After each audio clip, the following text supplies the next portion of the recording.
하나님께서 지금부터 이게 소리가 이게 쉬쉬 이런 소리가 좀 나니까 그거 안 나게 좀 해보세요. 하나님께서 지금부터 약 4300년 전에 온 세상이 이제 극도로 타락해서 하나님을 떠나서 우상 숭배하고, 그리고 이제 죄악이 관영하고 사람의 모든 생각이 항상 악할 뿐임을 보시고, 하나님이 수많은 종들을 보내서 회개하고 죄악된 길에서 돌이키라고 했으나 하지 않으므로 결국에 이제 하나님께서 온 세상에 홍수를 보내가지고 이 세상을 완전히 이제 멸하셨습니다. 그리고 거룩하고 경건하고 하나님과 동행하는 노아와 그 8 식구만 남겨놓고 온 세상 사람들이 다 물로 심판을 받아서 멸망을 당하게 되었어요. 그리고 이제 하나님이 그 노아의 후손을 통해서 나라와 민족과 이제 종족을 이루어가게 되었습니다. 그런데 그 후손도 얼마 지나지 않아서 바벨탑을 쌓고 또 하나님을 반역하고 우상 숭배와 죄악에 빠져서 역시 잡신을 섬기면서 타락해서 멸망의 길로 가게 되었습니다. 그래서 하나님이 수많은 그런 사람들 가운데서 한 사람을 택하였는데 그가 오늘 본문에 나오고 있는 아브라함이라고 하는 그런 사람입니다. 이 아브라함도 원래는 그 온 집이 우상을 숭배하고 또 우상을 만들어서 갖다 팔아가지고 돈을 벌어서 생계를 유지하고 이렇게 이제 살던 그런 집이었는데, 하나님이 이 아브라함을 택하여 가지고 하나님을 믿을 수 있는 은혜를 주시고 그 우상 숭배하는 고향인 갈대아 우르를 떠나서 친척과 또 아비집을 떠나서 내가 너에게 지시하는 곳으로 가라, 하나님께서 그렇게 말씀하셨어요. 성경에 보면 아브라함은 갈 바를 알지 못했지만 하나님 말씀에 순종하여서 그 본토 친척 아비집을 떠나서 지금 이스라엘 나라가 세워져 있는 팔레스타인 중동 지역으로 이제 이주를 하게 되었습니다. 근데 하나님께서 어느 날 나타나셔서 이렇게 말씀하세요. 아직 그때 아브라함에게는 자녀가 없었는데 너 누운 땅을 너와 내 후손에게 기업으로 주겠다, 이렇게 말씀을 하셨어요. 그리고 약 25년의 시간이 지난 다음에 아브라함의 나이 100세, 그의 아내의 나이 90세가 되었을 때 하나님이 이삭이라고 하는 그런 아들을 주셨습니다. 그리고 이제 이 아들을 통해서 큰 기쁨을 그 가정이 이제 얻었죠. 아들이 점점 무럭무럭 자라가지고 청년이 되었습니다. 근데 어느 날 하나님께서 아브라함에게 나타나서 청천벽력 같은 말씀을 하시는 거예요. 네 사랑하는 아들 100세 얻은 그 아들 이삭을 모리아 땅에 있는 산에 가서 거기에다가 번제로 하나님께 드리라고 이렇게 말씀하신 거예요. 이 번제라고 하는 제사는 제물을 잡아서 죽여가지고 각을 떠서 불을 살라가지고 하나님께 예배를 드리는 그런 제사인데, 그 100세 얻은 아들을 잡아서 죽여가지고 하나님께 불살라서 예배를 드리라는 거예요. 하나님께서 이렇게 하신 것은 아브라함의 믿음을 시험해 보고자, 하나님을 정말로 경외하는지 그렇지 않은지, 또 말씀대로 순종하는지 않은지 이걸 시험해 보시려고 하나님께 그렇게 하신 거예요. 아브라함은 어떻게 자기 아내하고 의논을 안 했어요. 아내하고 의논을 하면 이게 되겠습니까? 그래서 아침 일찍 일어나서 나귀 안장을 지우고 종들과 아들을 데리고 그 길이 3일 길인데 3일 길을 가가지고 거기서 제단을 쌓고 이제 아들을 결박해가지고 아들을 칼로 찌르려고 하는데 그때 하나님의 천사가 나타난 겁니다. 아브라함아 하면서 하나님께서 아주 다급한 소리로 부르시면서 네 아들에게 손을 대지 말라, 그에게 아무 일도 행하지 말라. 그러면서 하나님 말씀하시길 네가 이제야 진정으로 나를 경외하는 줄 알았노라, 이렇게 하나님 말씀하세요. 그리고 아브라함에게 거기서 큰 복을 주셨습니다. 거기 이제 창세기 22장 16절부터 있는 말씀을 한번 보겠습니다. 다시. 이르시되 여호와께서 이르시기를 내가 나를 가리켜 맹세하노니 네가 이같이 행하여 네 아들 네 독자도 아끼지 아니하였은즉 내가 네게 큰 복을 주고 네 씨가 크게 번성하여 하늘의 별과 같고 바닷가의 모래와 같게 하리니 네 씨가 그 대적의 성문을 차지하리라. 여기 보면 이제 하나님께서 내가 네게 큰 복을 주겠다고 그랬어요. 그리고 네 씨가 크게 번성하여 저 하늘의 별처럼 바다의 모래와 같이 많게 할 것이며 또 네 씨가 그 대적 원수의 성문을 차지하게 될 것이다. 이렇게 말씀하시고 더 놀라운 또 말씀을 주셨는데 18절에 보면은 또 내 씨로 말미암아 천하 만민이 복을 받을 것이라고. 내 씨로 말미암아 너에게서 나오는 그 씨로 말미암아 온 인류가 이 세상에 사는 모든 사람이 복을 받는 이런 역사가 일어날 것이다. 하나님께서 이렇게 말씀을 하셨습니다. 여러분 여기 보면 천하 만민 온 인류 세계 모든 사람이 무엇을 통해서 복을 받게 되는지, 하나님께서 천하 만민에게 무엇을 통해서 복을 주시는지 말씀해 주시고 있죠. 네 씨로 말미암아 아브라함의 씨로 말미암아 천하 만민에게 복을 하나님께서 주시겠다고 이렇게 놀라운 약속을 주셨습니다. 여러분 지금 이 땅에 살고 있는 모든 사람들은 다 누구나 할 것 없이 어떻게 천하 만민이 온 인류가 다 똑같은 게 뭡니까? 모든 사람이 복을 받기를 원하는 거예요. 이것은 뭐 동서고금을 막론하고 모든 사람의 다 소원인 것입니다. 그런데 여러분 이 복이 어디로부터 오는 것입니까? 이 만물을 지으신 창조주 하나님, 우리에게 생명을 주시고 그리고 지금도 살아계신 생명과 복의 근원 되신 여호와 하나님께로부터 이 복이 오는 것입니다.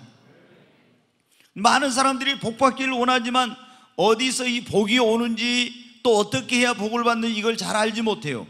그래서 어떤 사람들은 어떻게 우상을 숭배합니다.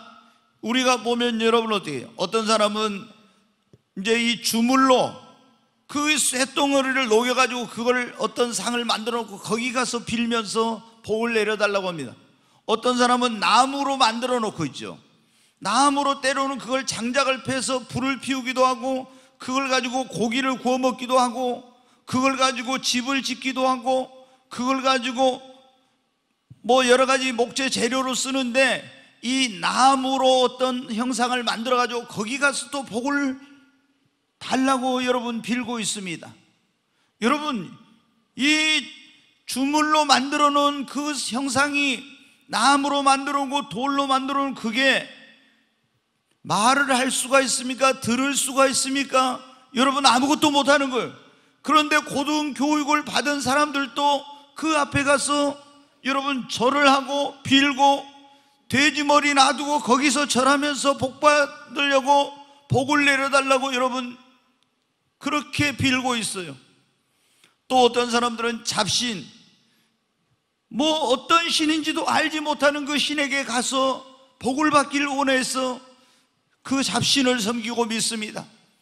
그런가 하면 어떤 사람은 죽은 조상에게 제사를 지극히 정성껏 드려야 복을 받는 줄 알고 살아계실 때는 그렇게 효도하지 않았던 사람들이 돌아가신 조상님 제삿날 되면은 아주 상다리 부러지게 해가지고 가서 제사를 지내고 이렇게 지극하게 여러분 정성을 드립니다.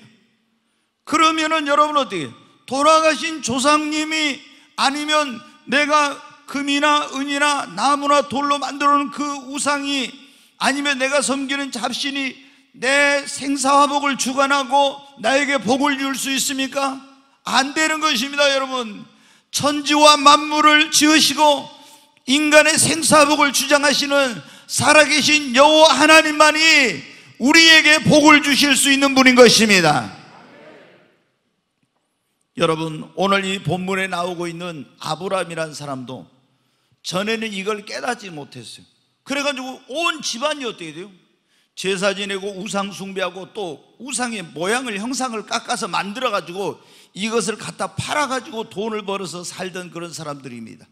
그런데 어느 날 살아계신 하나님을 만나게 되었어요. 그리고 깨닫게 되었어요. 우리 인간의 생사복을 주장하시고 복을 주시는 분은 천지와 만물을 지으신 창조주 여호와 하나님이시구나. 그래서 지금까지 섬기던 우상을 버리고 하나님을 만나고 나서 그 우상 숭배하던 본토와 친척과 아비집을 떠나서 이 가나안 땅으로 와서 그는 믿음의 조상, 축복의 조상이 되었고, 자기만 복을 받은 것이 아니라 자손 대대로 복을 받게 하는 그런 믿음의 조상, 축복의 조상이 된 것입니다. 여러분, 우리가 믿는 하나님은 어떤 분이냐?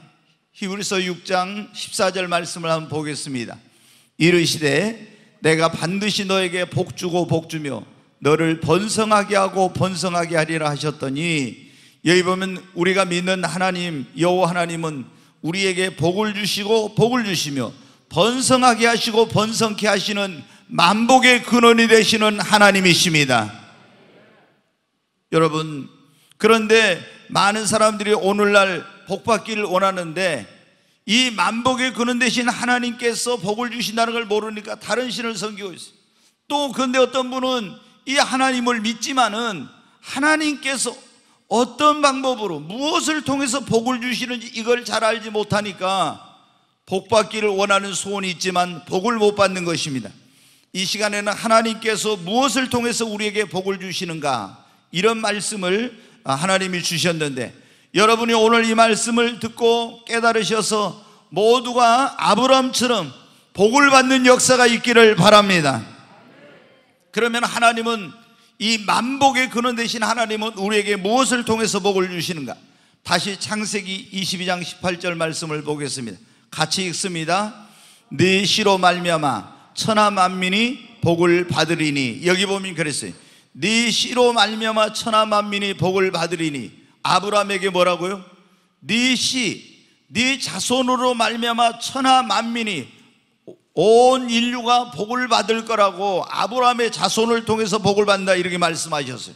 그러면은 아브라함의 씨, 아브라함의 자손을 통해서 천하 만민이 복을 받는다 했는데, 이 아브라함의 씨가 누구냐 하는 겁니다. 갈라디아서 3장 16절 말씀을 보겠습니다. 같이 읽습니다.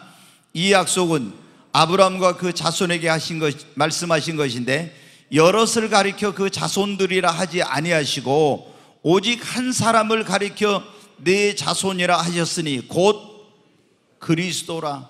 여기서 네 씨로 말미암아 천하 만민이 복을 받을 것이라고 하나님 말씀하셨는데, 아브라함의 수많은 자손에게 말하는 것이 아니라 오직 한 사람 네 자손이라 하셨으니 곧 누구라고요? 예수 그리스도를 통해서 천하 만민이 복을 받을 것이라고. 여러분, 예수님은 이 땅에 2000년 전에 우리를 구원하시고 또 우리 인간에게 복을 주시기 위해서 오시는 하나님의 아들이십니다.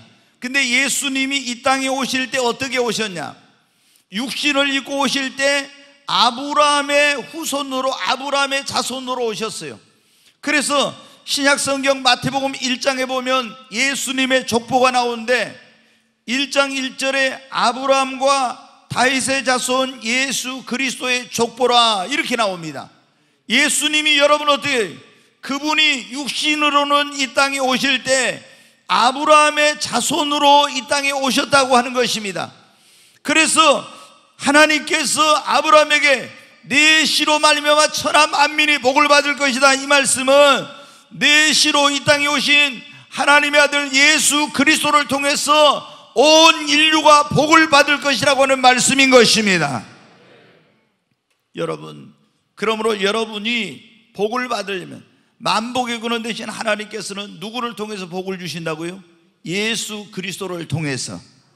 그러니까 여러분이 하나님께서 주시는 복을 받으려면 반드시 누구를? 예수님을 믿어야 됩니다. 하나님은 예수 그리스도를 통해서 우리에게 복을 주시니까 예수님을 안 믿으면 복을 받을 수가 없는 거예요. 다른 잡신을 통해서, 다른 종교를 통해서 아닙니다. 오직 하나님께서는 한 분 예수 그리스도를 통해서 천하 만민에게 복을 주시는 것입니다. 여러분, 그래서 우리가 예수님을 믿고 예수 안에 거하면은 첫째, 우리가 죄 사함 받고 구원받는 복을 받아요. 그리고 또 어떤 복을? 하나님께서 우리에게 주시고자 하는 하늘의 모든 신령한 복을 받습니다. 자, 에베소 1장 말씀을 한번 보겠습니다. 같이 읽습니다. 찬송하리로다. 하나님 곧 우리 주 예수 그리스도의 아버지께서 그리스도 안에서 하늘에 속한 모든 신령한 복을 우리에게 주시되 이랬죠. 찬송하리로다. 하나님 곧 우리 주 예수 그리스도의 아버지께서, 하나님은 예수 그리스도의 아버지세요. 그런데 그분께서 그리스도 안에서 그랬잖아요. 그리스도 안에서, 예수 안에서 하늘에 속한 모든 신령한 복을 우리에게 주시되, 그러니까 우리가 하나님께 주시는 모든 신령한 복을, 하늘에 속한 모든 복을 받으려면 어떻게 해야 됩니까? 예수님을 믿고 예수 그리스도 안에 여러분 거해야 됩니다. 근데 여러분이 어떻게 돼요? 예수님 믿지도 않고 예수님 안에 거하지도 않고 예수님 밖에 있어. 그러면 여러분은 하나님의 축복에 대해서는 외인이요, 하나님께서 주시고자 하는 축복을 받을 수 없는 자리에 있는 거예요. 계속 한번 보겠습니다. 4절 같이 읽습니다. 곧 창세전에 그리스도 안에서 우리를 택하사 우리로 사랑 안에서 그 앞에 거룩하고 흠이 없게 하시려고 그 기쁘신 뜻대로 우리를 애정하사 예수 그리스도로 말미암아 자기의 아들들이 되게 하셨으니, 우리가 어떻게 하나님의 아들이 됩니까? 예수 그리스도 안에 있으면 예수 그리스도로 말미암아 하나님의 아들들이 되는 것입니다. 영접하는 자, 곧 그 이름을 믿는 자들에게는 하나님의 자녀가 되는 권세를 주셨어요. 여러분이 예수님을 믿으면 하나님은 여러분을 하나님의 아들이 되는 그런 축복을 주십니다. 그 다음에 7절을 한번 또 보겠습니다. 같이 읽습니다. 우리는 그리스도 안에서 그의 은혜의 풍성함을 따라 그의 피로 말미암아 속량 곧 죄 사함을 받았느니라. 여러분, 우리 인간에게 가장 큰 문제가 뭐예요? 죄의 문제예요.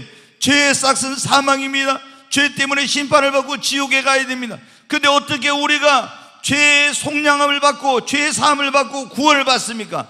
우리는 그리스도 안에서 그의 은혜의 풍성함을 따라 그의 피로, 예수의 피로 죄의 속량함을 받고 죄 사함을 받고 구원을 받는다고 말씀했잖아요. 여러분이 구원받고 하늘에 속한 모든 신령한 복을 받고, 그리고 죄 사함 받고 하나님의 아들이 되고 성령의 복을 받고 천국을 기업으로 얻고 물질의 복, 건강의 복, 자녀의 복, 모든 복을 받는 비결은 뭡니까? 예수 그리스도를 믿는 것입니다. 그리고 그 예수 그리스도 안에 여러분이 거하는 것입니다. 예수님을 믿지 않고 또 예수님을 믿어도 예수님을 떠나서 있으면요, 하나님의 축복을 받을 수가 없는 거예요. 자, 요한복음 15장 말씀을 한번 보겠습니다. 같이 읽습니다. 나는 참 포도나무요 내 아버지는 농부라. 여기 보면 예수님이 그런 말씀했어요. 나는 참 포도나무, 그리고 내 아버지는, 하나님 아버지는 농부라, 이렇게 말씀하셨어요. 다시 이제 또 말씀 보겠습니다. 같이 읽습니다. 내 안에 거하라 나도 너희 안에 거하리라. 가지가 포도나무에 붙어있지 아니하면 스스로 열매를 맺을 수 없음같이 너희도 내 안에 있지 아니하면 그러하리라. 나는 포도나무요 너희는 가지라. 그가 내 안에 내가 그 안에 거하면 사람이 열매를 많이 맺나니 나를 떠나서는 너희가 아무것도 할 수 없음이라. 아멘. 여기 보면 이제 예수님이 그런 말씀했잖아요. 나는 참 포도나무요 내 아버지는 뭐라고요? 농부. 그리고 너희는 가지라고. 그럼 여러분 보세요.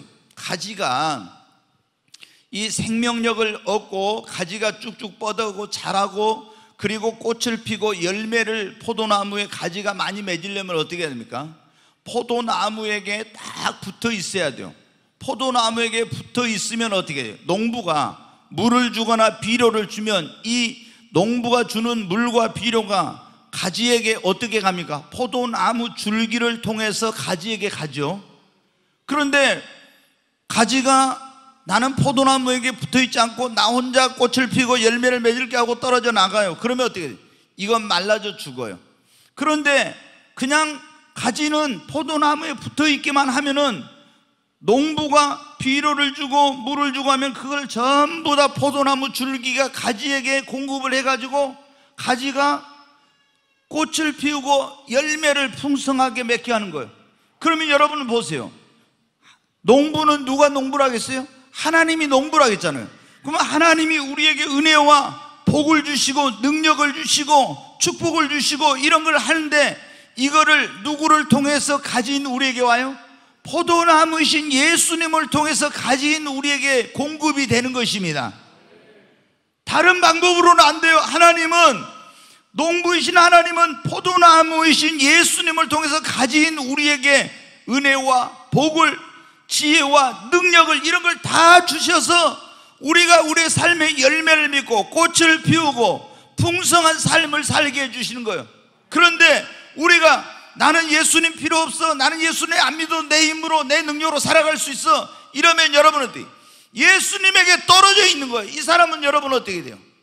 가지가 포도나무에 붙어있지 않은 오늘 그런 말씀을 열매를 맺을 수 없는 같이 너희가 나를 떠나서는 아무것도 할 수 없다 했잖아요. 예수님 떠나서는 하나님 주신 축복을 전혀 누릴 수가 없는 거예요. 그러니까 여러분이 진짜 축복된 삶을 살길 원하면, 하나님께 은혜 받기를 원하면 예수님께 믿음으로 딱 붙어 있으십시오. 예수님 안에 거하시기를 바랍니다. 우리가 들포도 가지였어도 요거를 잘라다가 참 포도나무에다 젖을 딱 붙여놓으면 어떻게 됩니까? 참 포도나무에 좋은 열매를 맺어요.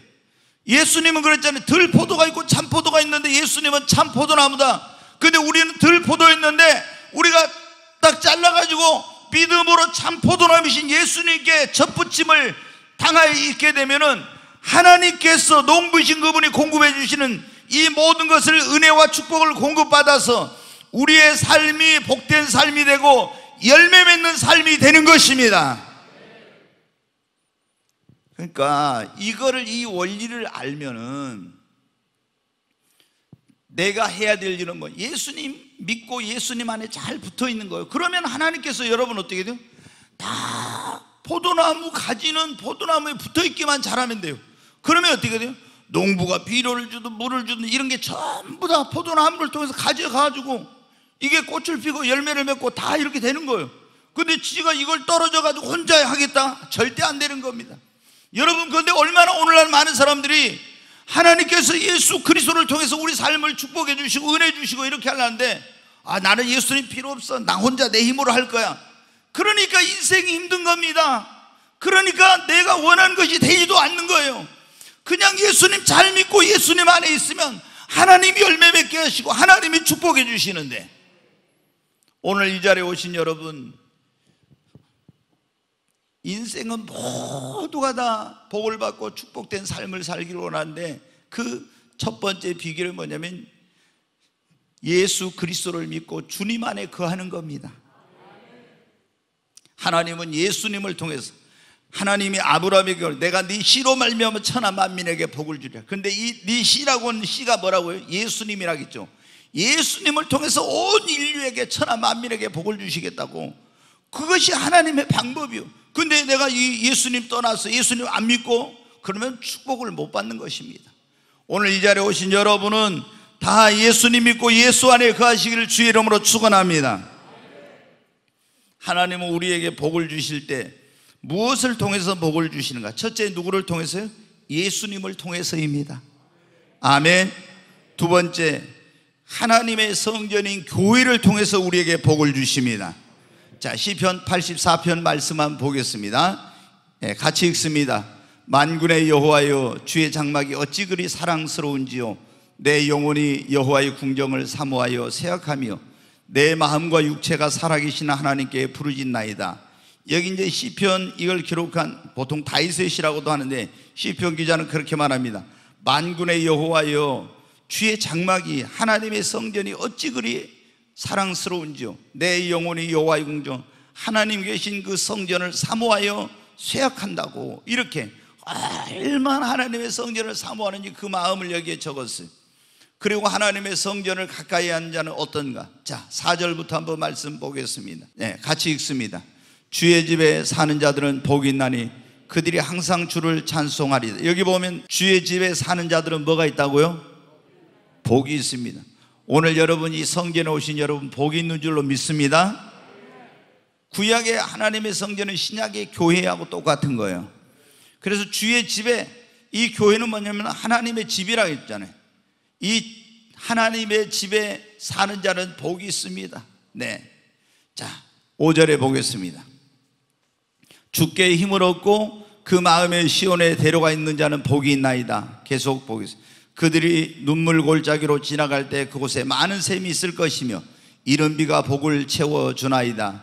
그들은 힘을 얻고 더 나아가 시온에서 하나님 앞에 각기 나타나리이다. 여러분 보면은 하나님의 집에 있는 사람은 복이 있고 힘을 얻고 더 얻고, 그리고 눈물 골짜기가 기쁨의 샘으로 변화되고 시온의 대로가 열리게 된다고 말씀하고 있잖아요. 하나님은 이 땅에 있는 주의 백성들에게, 자, 예수님을 안 믿는 온 인류에게 예수 그리스도를 통해서 복을 주시고 예수 십자가 피로 구원받은 그런 사람들이 모인 곳을 교회라고 하는데, 하나님은 이 땅에 있는 주의 백성들에게 뭐를 통해서? 이 하나님의 집인 교회를 통해서 여러분 복을 주시는 것입니다.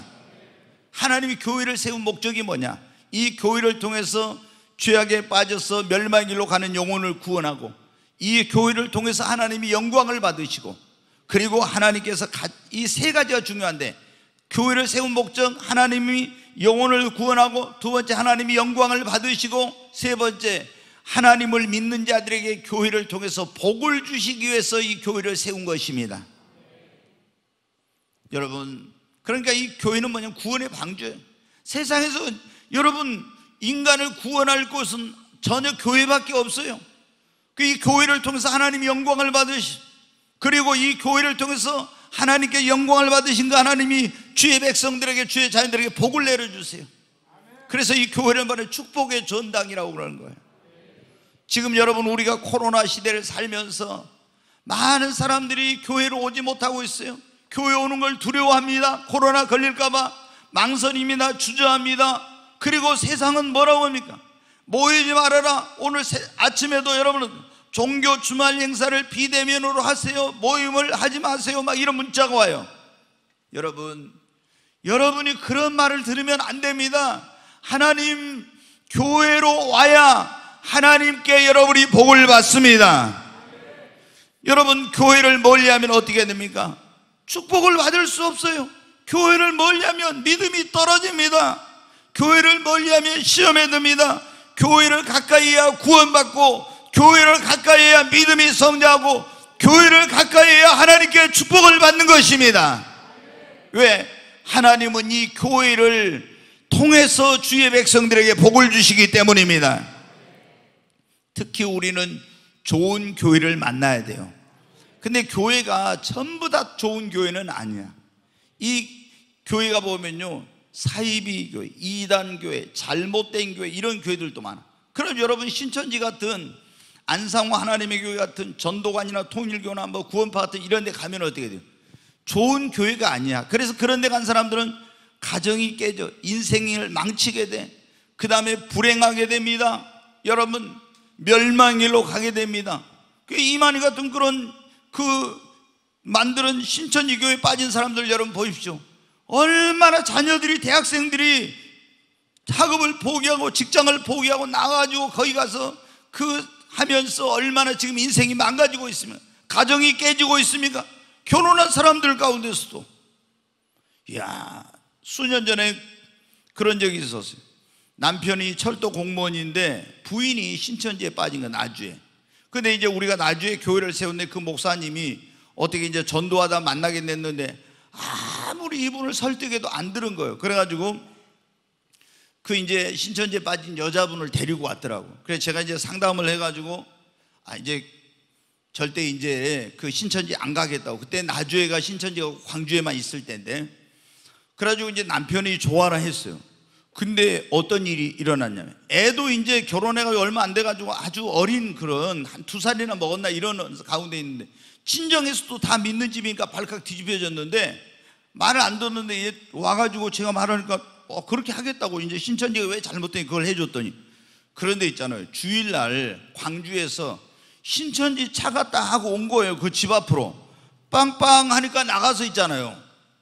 신발도 안 신고 그냥 달려가가지고 애고 남편 집안이고 다 내팽개치고 있잖아요.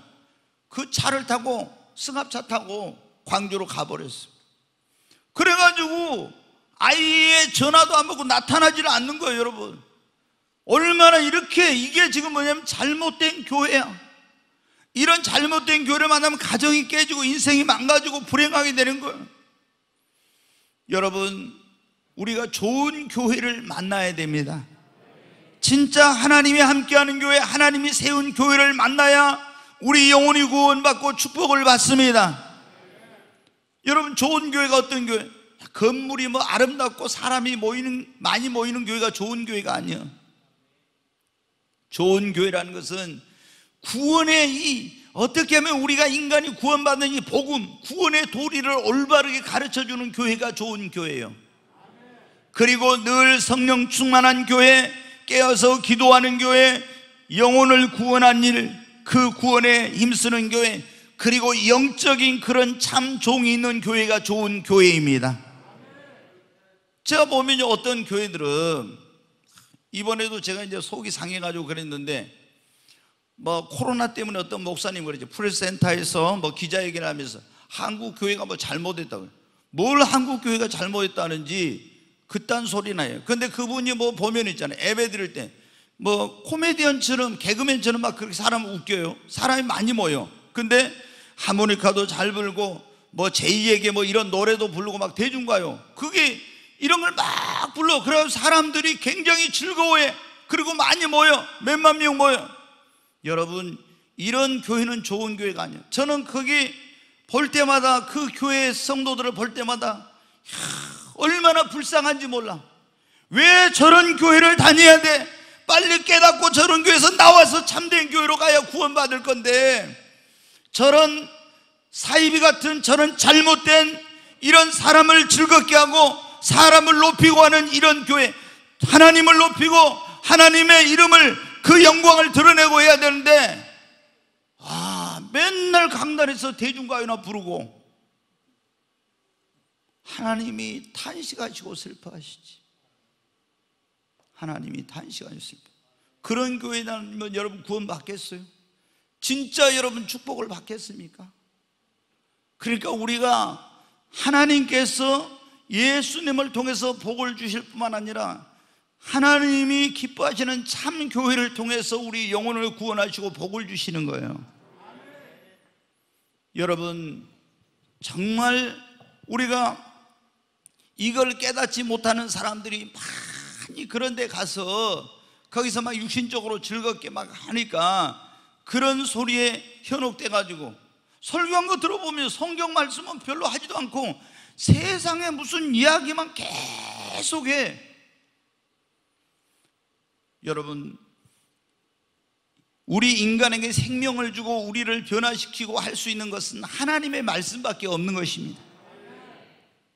거기에 생명이 있고 거기에 능력이 있는 거예요. 네, 하나님께서 우리에게 어떤 교회를 통해서, 그래서 여러분이 주님의 피로 산 이 교회를 사랑하시기를 바랍니다. 교회를 가까이 하십시오. 그럼 여러분이 믿음이 성장하고 교회를 가까이 하십시오. 그러면 여러분이 축복을 받습니다.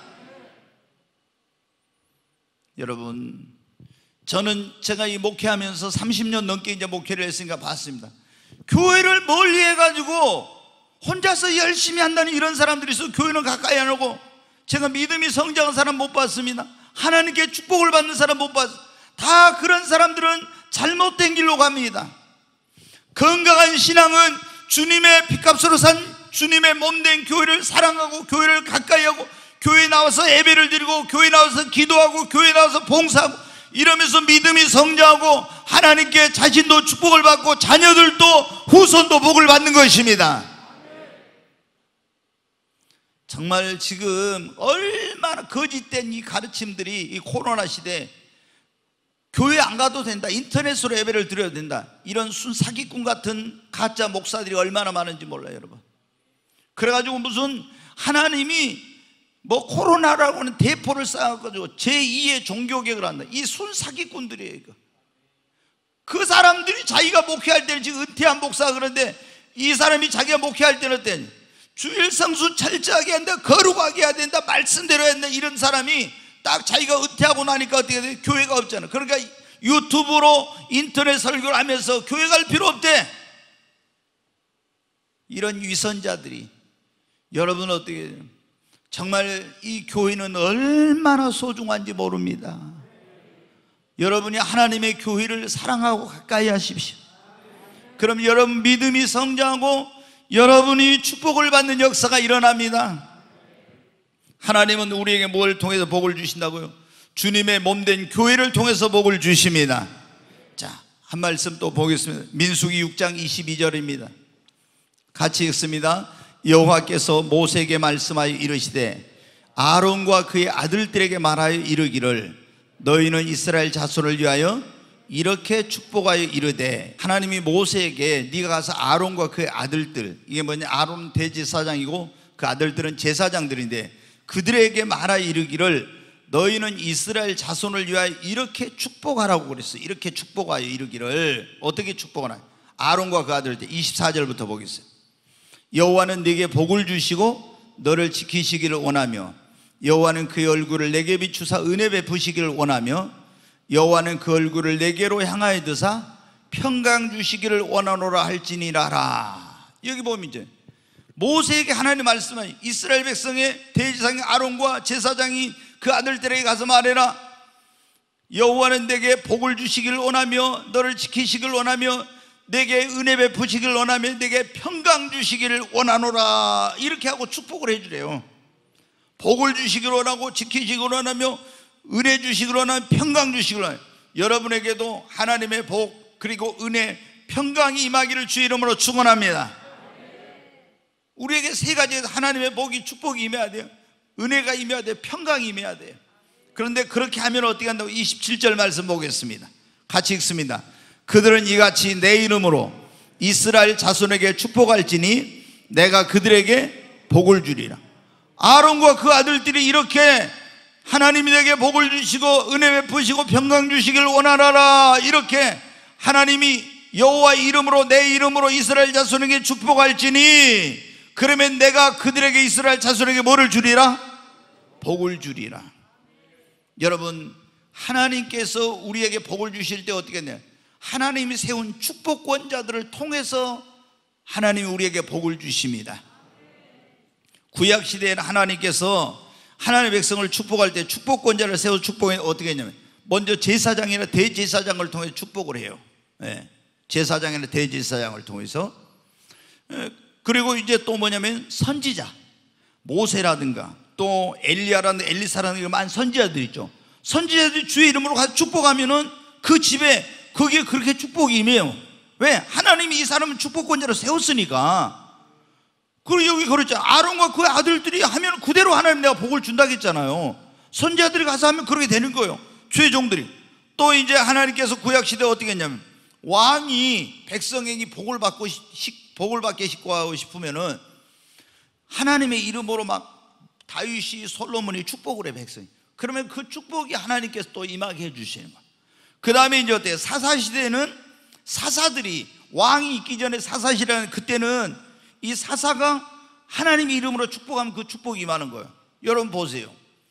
한나가 결혼을 해가지고 아이가 안 생겨가지고 그것 때문에 얼마나 서름 많이 당했는지 몰라요. 그래서 너무 힘들어가지고 아이를 아무리 가지려고 해도 안 돼서 하나님의 그때는 이제 성전이 지어지기 성막인데 성막에 가서 밤새 철야하고 기도했어요. 그래 이제 새벽녘까지 밤을 새우면서 기도하다 보니까 나중에는 소리는 안 나고 입만 뻥긋뻥긋하고 면서 이제 막 중얼중얼 하고 있었어요. 그때 이 성전의 제사장인 엘리 제사장이 있었네. 아니 가서 보니까 어떤 여자가 성전 그 앞에 성막 앞에 와가지고 막 입으로 중얼중얼 하고 있는 거예요. 그래서 이 제사장이 이 여자가 술 먹고 이제 와서 그런 줄 알고, 아니 지금 시간이 몇 시인데 지금 어디 술 먹고 와가지고 여기서 지금 뭐한 짓 하고 있냐고 이제 막 책망을 했어요. 그러니까는 이 한나가 그런 거예요. 제사장님 그게 아닙니다. 저는 자녀가 없어가지고 정말 제가 고통스럽고 괴로워서 밤새 하나님께 여기 와서 눈물로 기도했습니다. 그런 거예요. 그래서 제사장이 그럽니다. 여호와께서 내게 복을 주시길 원하노라. 네 태문을 열어서 하나님이 너에게 자녀를 주실 것이다 하고 주의 이름으로 축복을 해줬어요. 그랬더니 아무리 좋은 약을 먹고 의사에 가서 별별 해가지고 아이를 가지려고 안 됐는데 주의 종이 축복권자로 세운 주의 종이 태문이 열려서 아이를 갖게 될지어다 했더니 태문이 열려버렸어요. 그래가지고 사무엘 선지자가 태어난 거예요. 여러분, 이렇게 축복권자가 축복하는 게 얼마나 중요한지 몰라요. 그리고 구약시대는 또 어떻게 하냐, 부모가 축복권자예요. 여러분 잘 아실 겁니다. 이삭에게 에서와 야곱이라는 쌍둥이 아들이 있었어요. 얘들 또 어떻게 태어났습니까? 결혼했는데 20년 동안 아이가 없었는데 그 부부가, 이삭과 리브가가 막 하나님께 간절히 기도했어요. 그랬더니 쌍둥이를 주셨네. 근데 이제 그때는 부모가 축복권자니까 부모가 축복한 대로 하나님이 축복을 하시는 거예요. 근데 나이가 이제 들었는데, 이삭이 나이 드신 분들 가운데 이제 눈이 어두워가지고 앞을 잘 못 보신 분들 있잖아요. 근데 이제 누군지를 잘 모를 정도로 눈이 어두워졌어요. 어느 날 이삭이 큰아들 에서를 불러가지고 말합니다. 에서야, 네가 가서 사냥을 해가지고 내가 좋아하는 요리를 해서 와라. 그러면 내가 그 음식을 먹고 너를 마음껏 축복해 주겠다 그랬어요.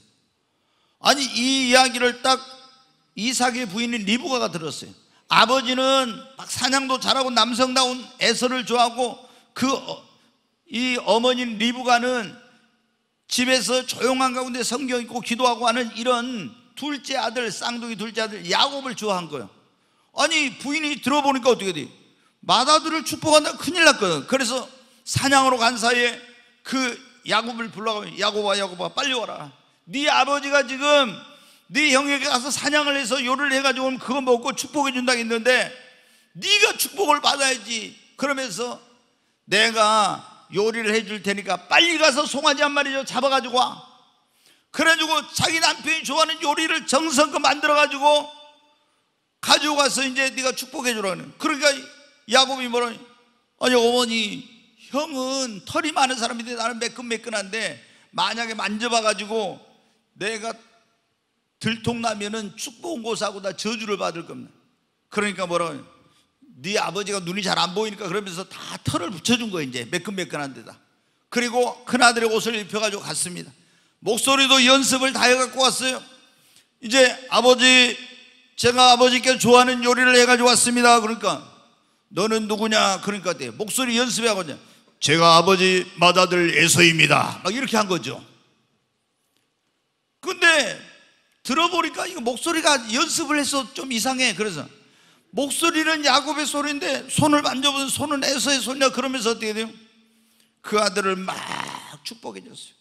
여러분, 나중에 에서가 돌아왔죠. 동생이 아버지의 축복을 받아버리고 자기 축복을 빼앗긴 걸 알았어요. 돌이킬 수 없었어요. 부모는 축복권자예요. 부모가 축복한 대로 돼요. 여러분, 노아에게 세 아들이 있어, 셈과 함과 야벳.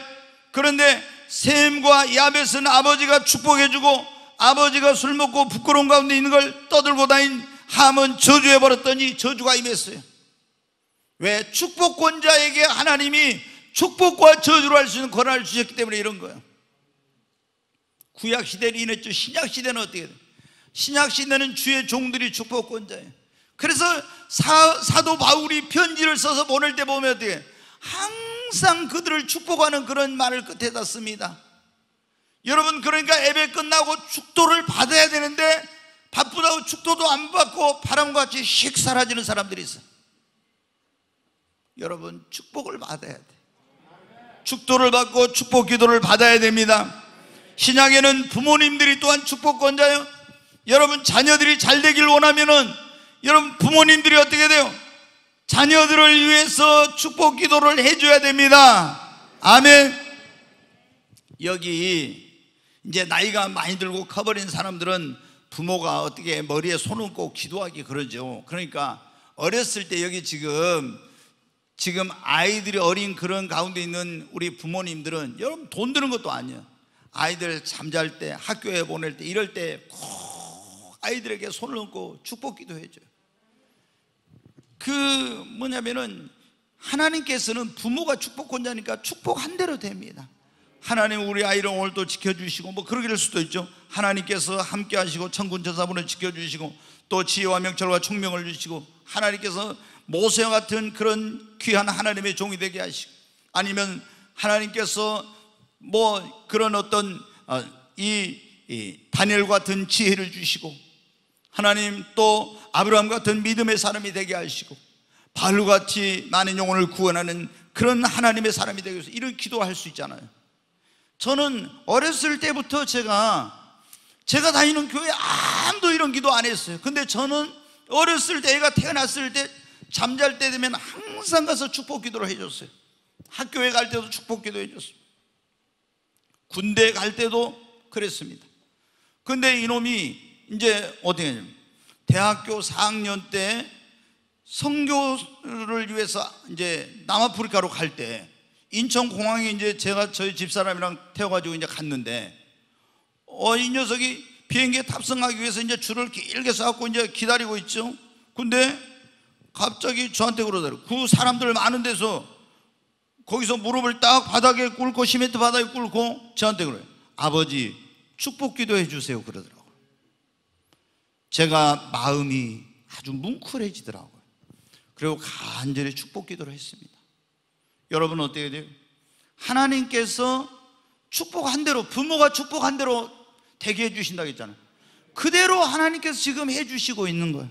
그래서 저는 항상 그 기도 가운데 그래요. 하나님, 이 아들이 어디로 갔느냐 하나님과 사람 모두에게 사랑과 은총과 귀중히 여김을 받는 복을 주시옵소서. 그래도 어디 가든지 그렇게 하나님께서 사랑과 은총과 귀중히 여김을 받는 그런 복을 주시는 거예요. 여러분 어떻게? 여러분이 축복권자예요. 여기 성도들에게는 주의 종이 축복권자입니다.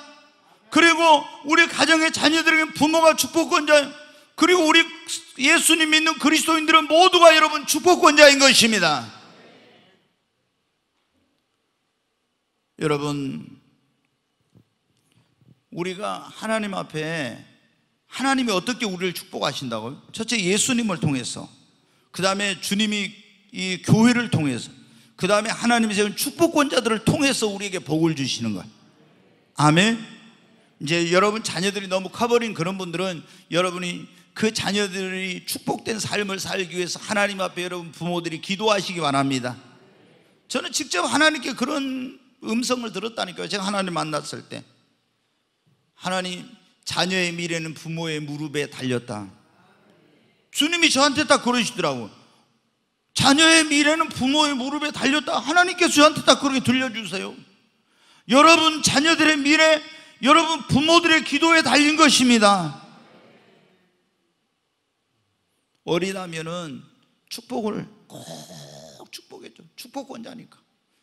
얼마나 이게 귀한 것인데. 네, 오늘 우리가 하나님께서 만복으로 내신 하나님 우리에게 어떻게 복을 주시는가, 그런 말씀, 이제 한 가지만 말씀을 얼른 드리고 마치도록 하겠습니다. 한번 따라서 합니다. 하나님이 축복의 통로로 쓰시는 사람을 통해 축복하십니다. 하나님이 축복의 통로로 쓰시는 사람을 통해서 축복하십니다.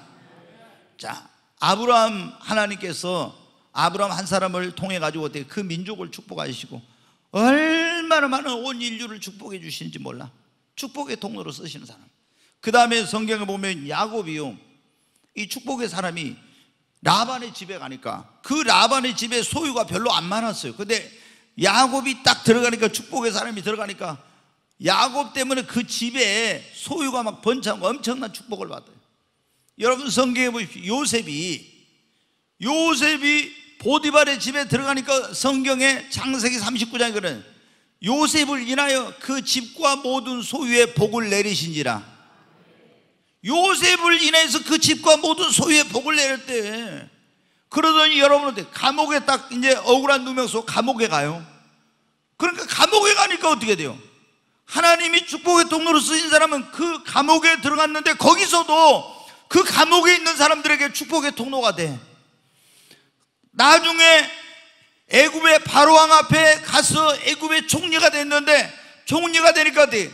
애굽 그 나라 모든 민족, 그 나라에 여러분 축복의 통로가 돼요. 그래서 흉년에서 요셉 때문에 멸망하지 않고 구원을 받아요. 그리고 그 가족도 요셉 때문에 다 복을 받아. 여러분, 축복의 통로로 하나님이 쓰시는 사람을 만나면은요, 그러니까 하나님께서 우리에게 복을 주실 때 하늘에서 뚝 복을 때려쳐 준 것이 아니라 교회를 통해서 또는 축복원자를 통해 축복하시고 축복의 사람을 통해서 여러분에게 복을 주십니다. 그러니까 여러분이 하나님이 축복의 통로로 쓰시는 사람을 만나시기를 주의 이름으로 축원합니다. 근데 하나님이 축복의 통로로 쓰시는 사람이 아닌 그런 사람 만나면 또 문제가 생겨요. 예를 들어 요나 같은 사람 있죠. 요나에게 하나님도 저 아수르스의 니느웨에 가서 회개하라고 외치라, 그렇지 않으면 멸망한다고 하라고 하니까 어떻게 돼요? 동으로 가니까 서로 도망가요. 그러다가 여러분 요나가 요파로 가서 배를 탔는데 그 배가 풍랑을 만나요. 큰 태풍을 만났는데 누구 때문에 만났어요?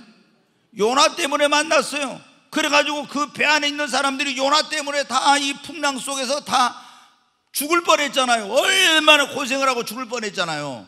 그러니까 여러분, 하나님 제대로 잘 안 섬기고 죄짓고 하는 이런 사람들하고는 자동차도 타지 말아요. 배같이 타지 말아요. 비행기 타지만 잘못하다가 큰일 날 수 있어요. 여러분, 아니 실제로 우스운 얘기가 아니라 그러잖아요. 근데 여러분 보십시오. 근데 지중해를 건너서 이 로마로 가던 사도 바울이 탄 배는 여러분 어떻게 돼요? 누구 때문에 그 안에 있는 사람이 다 구원받았어요? 하나님이 축복의 통로로 쓰시는 바울 때문에 여러분 다 구원받은 것입니다. 멸망치 않게 된 거예요. 그 안에 있으면 거기 있는 사람 다 죽었어요. 근데 하나님이 바울 때문에 그 사람들 276명이 탔는데 275명이 바울 때문에 산 거예요, 여러분. 왜? 하나님이 축복의 통로로 쓰시는 사람과 함께 하니까. 아멘. 여러분, 우리는 축복된 만남을 위해서 기도해야 됩니다. 우리 여러분 어때요? 여기 우리 자매들이 있는데 우리 진이, 황진이보다 더 이쁜 사람이 정진인데 우리 정진이 자매는 시집가면 그 집에 축복의 통로가 되길 바래요. 그러잖아요. 우리 저기 들어오더니 며느리 들어오더니 우리 집이 뭐 잘 된다고 막 이런 말이네. 왜? 하나님을 믿는 축복의 통로가 된 사람이 들어오니까. 근데 아니 진이가 시집갔는데 그 집이 뭐 자꾸 꼬이고 안 되고 해봐. 그러면 어떻게 돼? 며느리를 집안에 잘못 들여왔나? 이렇게 된다고 그러잖아요.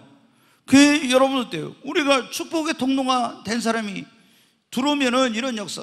그 여러분 어떻게 돼요? 우리 그리스도인들은 다 축복의 통로가 된 사람을 만나려고만 할 뿐 아니라 내 자신이 축복의 통로로 쓰임받는 사람이 돼야 됩니다.